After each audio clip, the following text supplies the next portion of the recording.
Batting cleanup today is Coach Dick King. I could read his resume. I don't want to take up most of your hour talking about your numerous accomplishments, but Coach played tennis at Southern Illinois University, and as the old expression goes, he got to Texas as quick as he could. Very successful tenure at Temple Junior College from 1992 to 2014. He's a member of the, if I have this correct, the Junior College Men and Women's Hall of Fame for success in coaching men's and women's teams.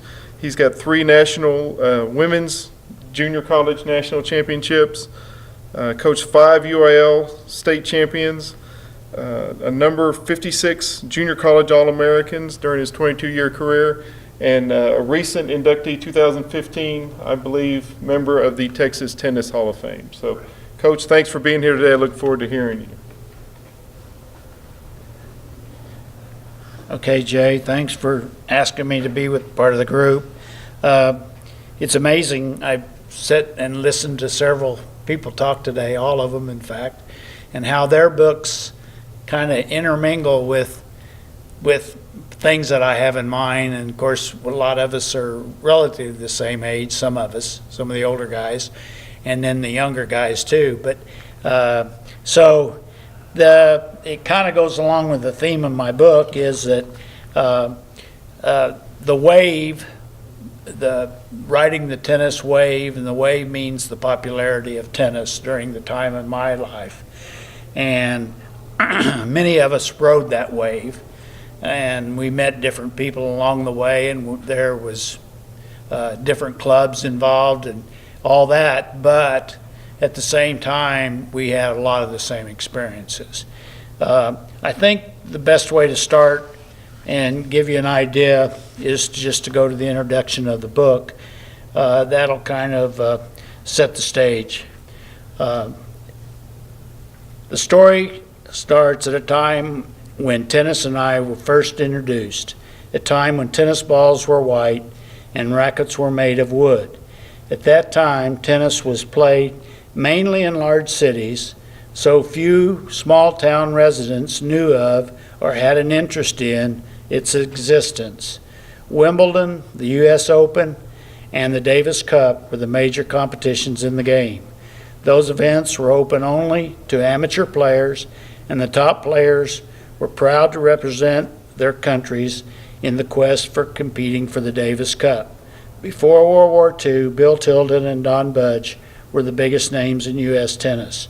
By the late 1940s and 50s, Jack Kramer and Pancho Gonzalez was considered the best. At the professional level, there was no circuit, just a group of barnstorming pros traveling the country in a station wagon and playing celebrity exhibition matches in auditoriums and basketball gymnasiums. This was a time when the world of tennis was extremely small. I was introduced to the game in 1951 in Olney, a small town in southern Illinois. I could not imagine that I would ride the popularity wave that tennis generated over the next 65 years. This book is written not only to tell my story and to use it as a historical guideline, but also to tell the story of many others who rode the same wave. So going along with that, the book is divided into 5 sections, and in order to keep with the theme of tennis and the spirit of the tennis, I call those sections sets. So it's a 5-set match, basically. And the first set, it takes place between 1951 and 1957. There's a lot of chapters. There's 91 chapters, and a lot of them are just like short stories. So it's fairly easy reading from that point of view. In the World War II, World War II itself almost destroyed tennis. And after the war, it started to make a little bit of a comeback. So 1951 is the first time that I started playing, and that was 6 years after the end of the war in 1945. This was kind of unusual for, I grew up in a small town, as the introduction tells you. So that was unusual because We played football, basketball, baseball. I played all three of those sports in addition to tennis. But tennis was kind of the unusual one for a small town team. Our main competition was Chicago and St. Louis, basically. And that's where the hotbeds of tennis were in 1951. They were probably, those two cities were more tennis towns than California could have competed with them, and maybe New York City, but St. Louis and Chicago in the Midwest was the main hotbed. Because of the interest in tennis, my hometown high school team formed a tennis team for the first time in 1953. We started playing, there was about 4 or 5 of us in 1951. By 1953, there was enough of us to form a high school team. And during those high school years, in the summers, we would compete in tournaments throughout Illinois and Missouri area, St. Louis area actually, against the big city kids. And they always had dominated and still do basically in the sport in the state of Illinois.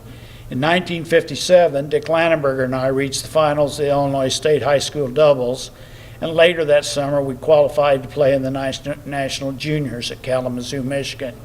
So both of those things were pretty big deals for small town kids. I'm going to read an excerpt from the high school just to kind of show you the sign of the times, and that things were quite different than today. And this is talking about by our senior year, we got to the state high school finals. And so we're playing, we had qualified 3 years, and I guess you'd say we didn't gain much respect. We weren't seeded our first year. We weren't seeded our second year, and you would think by the third year we would get some kind of seed. We still were not seeded our third year. So as it turns out, we probably had our hardest draw our senior year, and if we won our first match, we were gonna have to play the number 1 ranked team in the state of Illinois. Again, a Chicago suburb powerhouse team. So I'm gonna read a little bit. I've kind of just pieced it together here, but you'll get the idea of the times. We won our first round match, and as expected, in the second round, we would play the number 1 seeded team of Dick Williams and Steve McKinnon of New Trier High School of Winnetka, Illinois.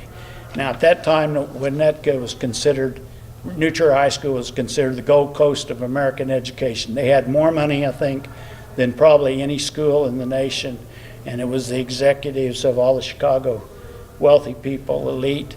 That's where they went to school. Flashing forward to the awards assembly that was held in Olney later that spring, at which Coach Mason gave the following account, Coach Mason being our tennis coach, of the match and his conversation with the New Trier coach as the match proceeded. According to Coach Mason, the New Trier team were so confident that they didn't bother to take off their warm-ups when the match started. When we went ahead in the first set, the warm-ups came off. After we won the first set, the New Trier team changed rackets, and the New Trier coach explained to Coach Mason that they hadn't been using their gut-strung rackets because the mist in the air was detrimental to the strings. Coach Mason then said that we didn't have that problem because we didn't have gut-string rackets. He relished in telling that story. The final score was 6-4, 3-6, 6-3. We, the Southern Illinois kids, had upset the number 1 seeds. In the quarterfinals, our third match of the day, which wouldn't be today, kids don't play 3 matches in one day, but we played 3 in the state tournament the first day. We defeated Brooks Goddard and Dick Pease of Hinsdale 6-1, 6-2 and moved into the semifinals. On Saturday, we played our semifinal match. Our opponents in the semifinals were Jim Cole and Bruce Stafford, the number 4 seed from Stephen Decatur High School in Decatur. We won the Cole-Stafford match 0-6, 6-4, 6-3. I'm sorry, 8-6. But it was much more dramatic than the score shows. After losing the first set 6-0, we were down 4-1 in the second, and then won 5 straight games to even the match at 1 set each. In the third set, we got behind 5-1 before we came back again to tie the set score at 5-all, and then we won 8-6. It was one of those matches where Cole and Stafford were on the edge of victory but could not close it out. The championship match was moved back to that afternoon because of the length of our semifinal match. We now had defeated the number 1 seed and the number 4 seed, and our opponents in the finals were the number 2 seeded team of Don Thorne and John Bishop of Hinsdale. Thorne had been Marty Reeson's partner when we beat them in the 1955 JCs. Reeson, of course, went on to play pro tennis for 16 years, I think, on the major tour. Again, we started out behind before losing the first set, won the second set to even the match, and after a close third set, we lost 6-1, 3-6, 7-5. The championship match was very much like the semifinals, except for the ending. We played 6 hard sets that day and came up a little short. Then I go on to explain I had lost matches before, and those losses didn't affect me like this one did. When I saw our opponents jumping with joy after we lost the last point, I realized how important that match was to them. Their action may have caused me to wonder if the match should have been more important to me. Maybe I felt that way because I had never seen anyone celebrate that much after winning. I always felt like the winner or the loser should just shake hands after a match and walk off. That's the way we had always done it.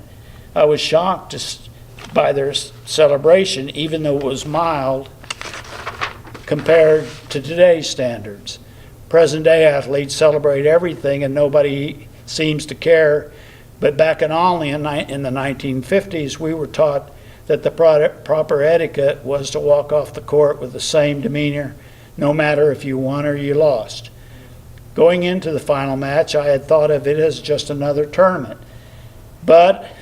And I didn't realize until we got back to Olney how disappointed some people were that we lost. To them, high school tournaments carried much more important than I had anticipated.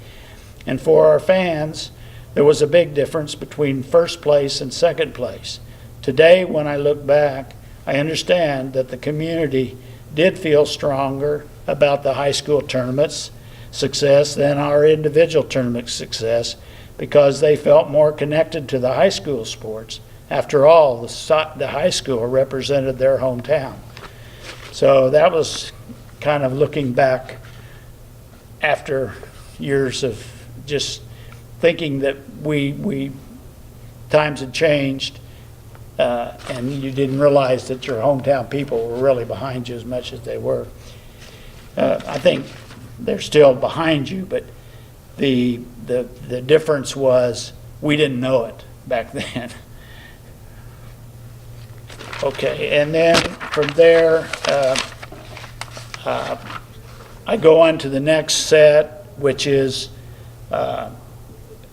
it's the time of our college years, 1958 to 1961. By then, college tennis had gained in popularity. I had the opportunity to play at Southern Illinois University. At the time, SIU played the best tennis schedule of any college or university located in the Midwest U.S. A big part of our schedule was against Big Ten, Big 8, and Southeast Conference schools. And Notre Dame, who was the NCAA co-champion in 1959. Notre Dame was always on our schedule. Our best year was 1960 when we had a 19-4 dual match record and finished third in the NAIA national tournament. Also, times were changing during that time. The first year I played at Southern Illinois, we were playing NCAA small college. The school was getting bigger and wanting to compete more. So the second year we played at the NAIA level. That's the year we finished third behind Lamar Tech and Pan American, two Texas teams. And that year, Lamar Tech won the NAIA, but they had beaten the NCAA winners and runners-up, UCLA and Southern Cal, in dual matches, and Lamar Tech was 16-0. So Lamar Tech is in the Texas tennis. They have an exhibition here. They that year probably were the best college team in the United States.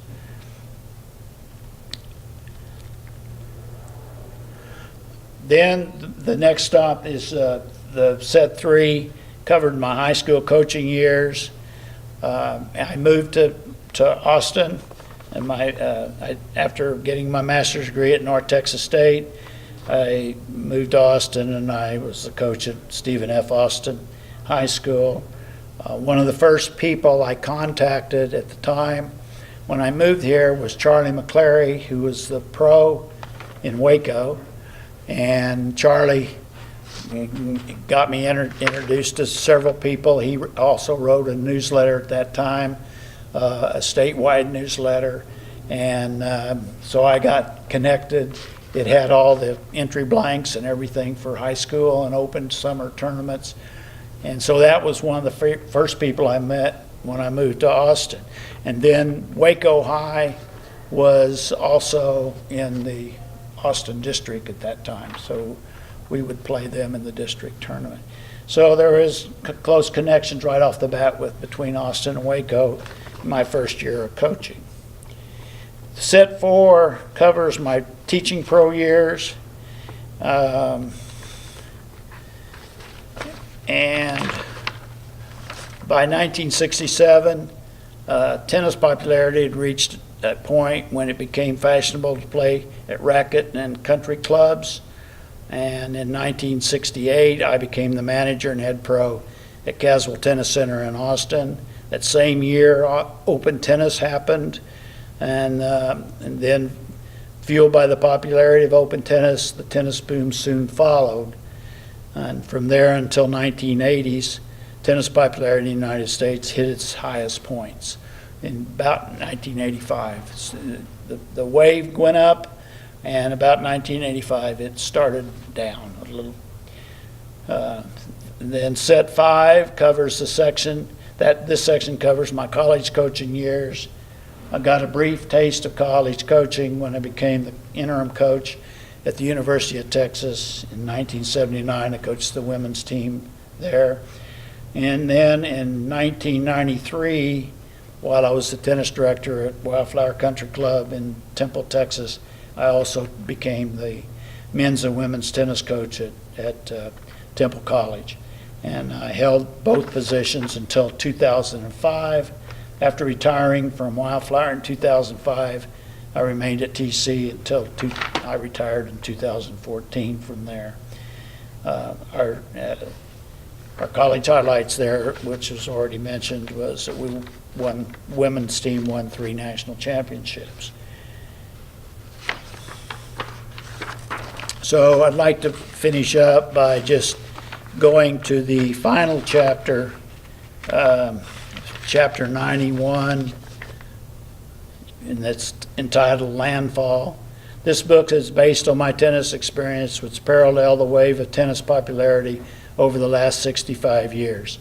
The wave started to build a few years after the end of World War II, and I started to ride it in 1951. My ride started on a small town tennis court, and that beginning led me to become a high school player at the time when high school tennis was becoming more prominent. After high school, I had the opportunity to play college tennis at a time when college tennis was gaining in prominence. From there, I became a high school coach and later a college coach.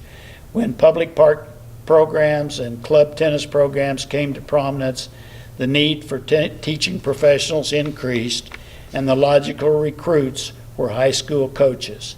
That's how I became a tennis pro. The wave carried tennis from the amateur era to the early professional era, and then to the open era. My story not only tells about the good times of those eras, but also tells the ups and downs of the changing times. Additionally, it tells the story of many other coaches and teaching pros who rode the same wave and introduced the game to so many. Their stories parallel my account, and those tennis times, even though the names and the places in their accounts are different. The wave that I rode has finally reached the shore, but as is in the nature of waves, a new one is building for a new generation to ride. And that's the last chapter. And then I do have a postscript. When I began playing tennis, this is the postscript in the book. When I began playing tennis, East Richland High School, the high school in my hometown of Olney, Illinois, did not have a tennis team. 1954, when Dick Landenberger and I were freshmen, a tennis team was formed, and we became doubles partner while on that team.